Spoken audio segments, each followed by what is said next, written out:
Coffee হাউসের সেই আড্ডাটা আর নেই, আজ আর নেই। নিখিলেশ প্যারিসে, মইদুল ঢাকাতে, নেই তারা আজ কোনো খবরে। গ্র্যান্ডের গিটারিস্ট গোয়ানিজ ডিসুজা ঘুমিয়ে আছে যে আজ কবরে। কাকে যেন ভালোবেসে আঘাত পেয়ে যে শেষে পাগলা গারদে আছে রমা রায়।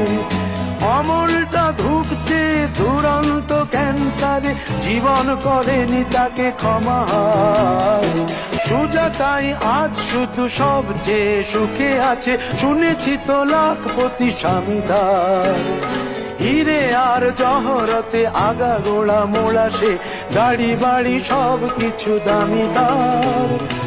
আর্ট কলেজের ছেলে নিখিলেশ সান্যাল বিজ্ঞাপনের ছবি আঁকতো, আর চোখ ভরা কথা নিয়ে নির্বাক শ্রোতা হয়ে ডিসুজাটা বসে শুধু থাকতো।